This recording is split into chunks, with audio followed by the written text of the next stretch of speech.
மாண்புமிகு தமிழ்நாடு மக்கள் அனைவருக்கும் என்னுடைய நெஞ்சார்ந்த நன்றியை தெரிவித்துக் கொள்கின்றேன்.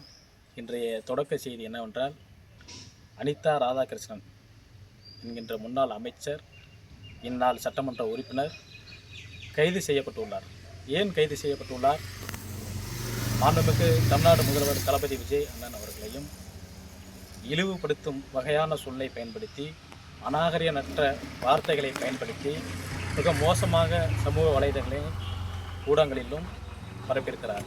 ஆகிய இந்த சொல்லு தமிழ்நாட்டு மக்களின் வருங்கால இளைஞர்களை தவறான வழிக்கு எடுத்துச் செல்லக்கூடிய ஒரு சூழலும் இதில் இருக்கின்ற வார்த்தையை உணர்த்துகிறது. ஆகையால் இந்த கோர்ட்டு அவர் முன்ஜாமீன் மனு தாக்கல் செய்ததை ரத்து செய்து அவரை உடனடியாக கைது செய்திருக்கிறது காவல்துறை. ஆக இந்த கைது உண்மையிலே பாராட்டக்கூடிய ஒரு விஷயம். ஏனென்று கேட்டால், தமிழ்நாட்டில் இன்றைக்கு சமூக வலைதளங்களில் இளைஞர்களும் பெண்களும் பெண் பிள்ளைகளும் ரொம்ப பாதிக்கப்பட்டு மிக மோசமான சூழலில் ஈடுபட்டு வருகிறார்கள். இது போன்ற வார்த்தைகளை, அநாகரிகமான வார்த்தைகளை பயன்படுத்தக்கூடிய ஒரு முக்கிய பொறுப்புள்ள ஒரு முன்னாள் அமைச்சர், இன்றைய சட்டமன்ற உறுப்பினர், அப்படிப்பட்ட ஒரு நபர் அநாகரிகமான வார்த்தைகளை பயன்படுத்துவது மிகப்பெரிய தவறு. ஒரு தனிப்பட்ட ஒரு குடும்பத்தில் அவர் என்ன வேணாலும் பண்ணலாம்.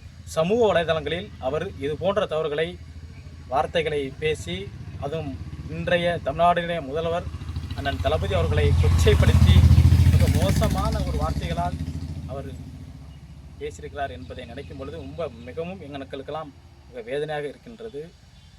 இந்த கைது அவருக்கு மட்டுமல்ல, தமிழ்நாட்டில் இருக்கும் பல யூடியூப் சேனல், பல இன்ஸ்டாகிராம், பல சமூக வலைதளங்களில் ஈடுபடக்கூடிய அனைவரும் சரியாக புரிந்து கொண்டு வார்த்தைகளை கவனமாக பொதுமக்களிடம் கூற வேண்டும். எது தேவையோ தேவைக்கேற்றதை மாண்புமிகு முதல்வரிடம் சொல்லி, அதை முறைப்படி என்ன செய்யணுமோ அதற்கான வேலைகளை நீங்கள் பண்ணி அநாகரிகமான வார்த்தைகளை பயன்படுத்தக்கூடாது என்பதை நாங்கள் வலியுறுத்துகின்றோம். ஏன்னா இது முந்தைய காலங்களோட இன்றைய காலங்கள் சோசியல் மீடியா அதிகமாகி வளர்ந்து கொண்டு வருகின்றது. இந்த காலகட்டங்களில் சிறிய குழந்தைகள் தான் அதிகம் செல்போனை பயன்படுத்துகிறார்கள்.